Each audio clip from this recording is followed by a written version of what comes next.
اللہم صلی علی محمد۔ اعوذ باللہ السمیع العلیم من الشیطان الرجیم من حمزہ ونفخہ ونفثہ۔ السلام علیکم ورحمۃ اللہ وبرکاتہ۔ آج ہم اسم مبارک الغفار اور الغفور کے بارے میں بات کرتے ہیں۔ الغفار، اس کا مطلب گناہوں کو بہت زیادہ بخشنے والا، یعنی وہ ذات جو اپنے بندوں کے گناہوں کو چھپانے والی ہے اور آخرت میں بھی ان کو سزا دینے سے درگزر فرماتی ہے۔ الغفور، وہ ذات جو اپنے گنہگار بندوں کی بہت زیادہ پردہ پوشی فرماتی ہے اور اس کی معافی اس کی پکڑ سے بھی زیادہ ہے۔ الغفار قرآن مجید میں 5 مرتبہ آیا ہے اور اللہ تعالیٰ نے اپنے لیے اسم مبارک الغفور کا استعمال قرآن مجید میں 91 مرتبہ کیا ہے۔ اس اسم مبارک میں ہمارے لیے ایک سبق ہے، اور وہ یہ کہ ہمیں یقین ہونا چاہیے کہ گناہوں کو بخشنے والی صرف ایک اللہ تعالیٰ ہی کی ذات ہے، اور اس کے ساتھ ساتھ آپ خود بھی اللہ تعالیٰ کے بندوں کے عیبوں پر پردہ ڈالتے رہیں، ان کی کوتاہیوں کو معاف کرتے رہیں اور ہمیشہ اپنے گناہوں پر استغفار کریں۔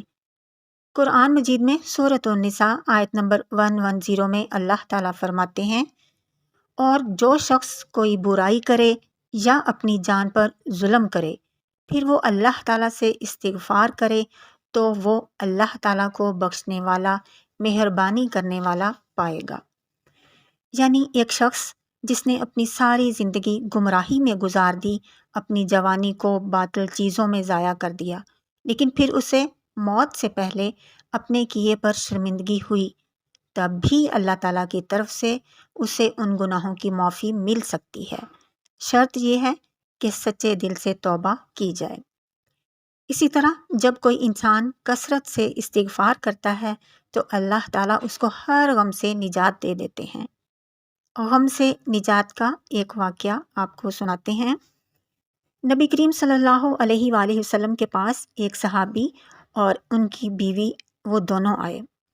اصل میں واقعہ یوں ہے کہ ان کے بیٹے کو دشمنوں نے پکڑ لیا تھا، اور ان کو یہ خبر ملی کہ نہ صرف دشمنوں نے ان کے بیٹے کو پکڑا ہے بلکہ اس کو بہت مضبوط زنجیروں سے باندھ رکھا ہے۔ وہ بہت پریشان ہوئے، تو وہ دونوں نبی کریم صلی اللہ علیہ وآلہ وسلم کے پاس آئے اور کہا کہ اے اللہ کے رسول، آپ ہمیں بتائیں کہ ایسا کیا کیا جائے کہ ہمارا بیٹا واپس آ جائے۔ آپ صلی اللہ علیہ وآلہ وسلم نے ان سے فرمایا کہ استغفار کی کثرت کرو۔ وہ دونوں میاں بیوی گھر چلے گئے اور استغفار کی خوب کثرت کی، بہت انہوں نے کثرت سے استغفار پڑھا۔ ان کا بیٹا بتاتا ہے کہ ایک رات میں بیٹھا ہوا تھا کہ اچانک میرے پاؤں کی دونوں زنجیریں ٹوٹ گئیں، جو کہ لوہے کی تھیں اور بہت مضبوط تھیں۔ میں یہ دیکھ کے بہت حیران ہوا۔ پھر میں نے اپنی جان بچانے کے لیے وہاں سے ایک اونٹنی کو پکڑا، اس پہ سوار ہوا اور بھاگنے لگا۔ اس اونٹنی کو دیکھ کر باڑے میں جتنے بھی اونٹ تھے وہ سارے میرے پیچھے بھاگنے لگے۔ اب چونکہ میں نے اپنی جان بچانی تھی اس لیے میں بھاگتا رہا، اور اس طرح جو سارے اونٹ تھے وہ بھی میرے ساتھ میرے پیچھے ہی آ گئے۔ جب وہ گھر پہنچا تو والدین خوشی سے جھوم اٹھے اور اللہ تعالیٰ کے رسول کے پاس بچے کو لے کر پہنچے اور کہا، اے اللہ کے رسول، استغفار کی برکت سے ہمارا بچہ گھر آ گیا ہے، مگر اب ان اونٹوں کا کیا کریں جو کہ ہمارے دشمن کے ہیں؟ تب رسول اللہ صلی اللہ علیہ وآلہ وسلم نے فرمایا، یہ رزق ہے جو اللہ تعالیٰ نے تم لوگوں کو عطا کیا ہے، جو تمہارے گمان میں بھی نہیں تھا، اور پھر وہ سارے اونٹ ان کو دے دیے۔ اب دیکھیے کہ استغفار کرنے کا کتنا فائدہ ہوا۔ ایک تو ان کو غم سے نجات مل گئی، اور دوسرا وہاں سے رزق ملا جس کا انہوں نے کبھی سوچا بھی نہیں تھا۔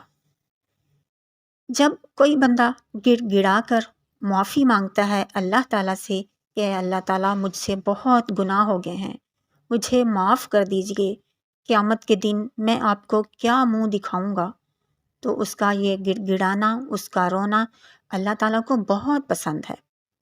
ایک حدیث قدسی ہے، گنہگاروں کا رونا، آہ و بکا کرنا، گڑ گڑانا مجھے تسبیح پڑھنے والوں کی سبحان اللہ کی آوازوں سے بھی زیادہ محبوب ہے۔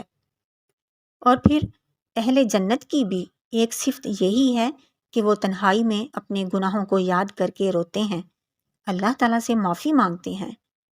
قیامت کے دن اللہ تعالیٰ اپنی صفت غفرانہ اس کا اظہار فرمائیں گے اور بہانے بہانے سے بخشش فرمائیں گے۔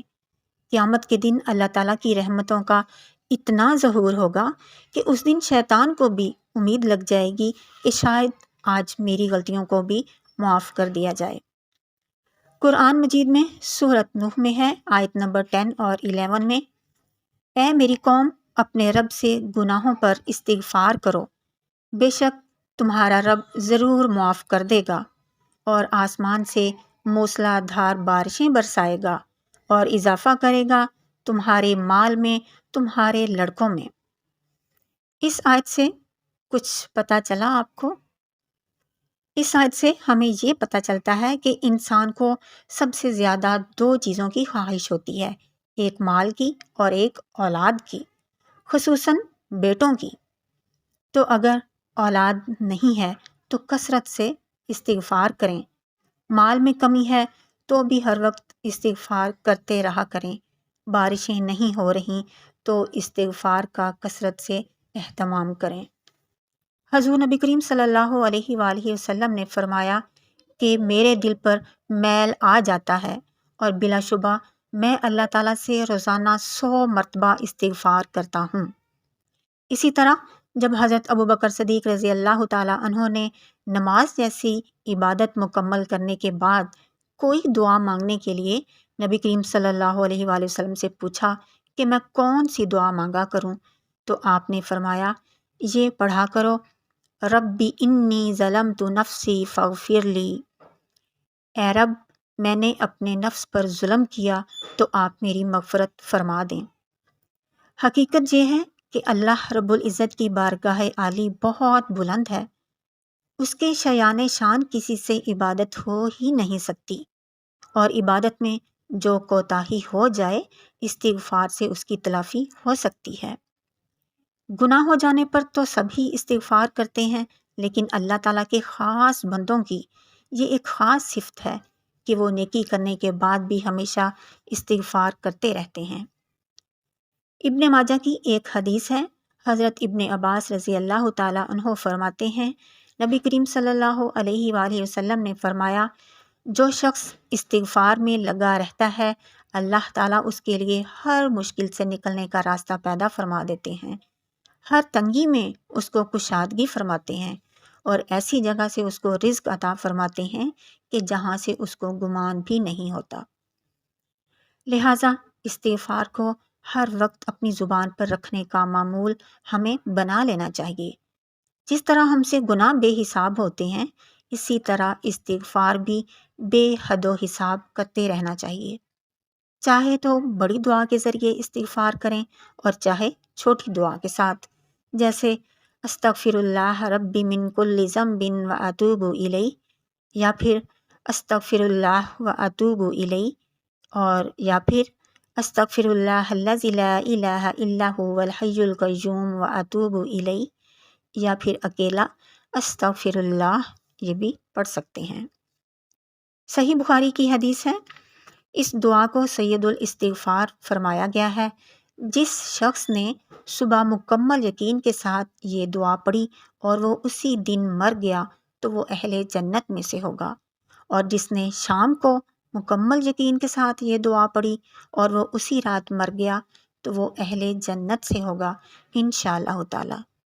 اور وہ سید الاستغفار یہ ہے، اللہم انت ربی لا الہ الا انت خلقتنی وانا عبدک وانا علی عہدک ووعدک ما استطعت اعوذ بک من شر ما صنعت ابوء لک بنعمتک علی وابوء لک بذنبی فاغفر لی فانہ لا یغفر الذنوب الا انت۔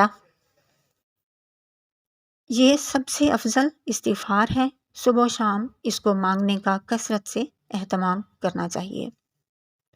دنیا میں کوئی شخص ایسا نہیں جو بار بار غلطی کرنے پر آپ کو معاف کر دے سوائے الغفار جل جلالہ کے۔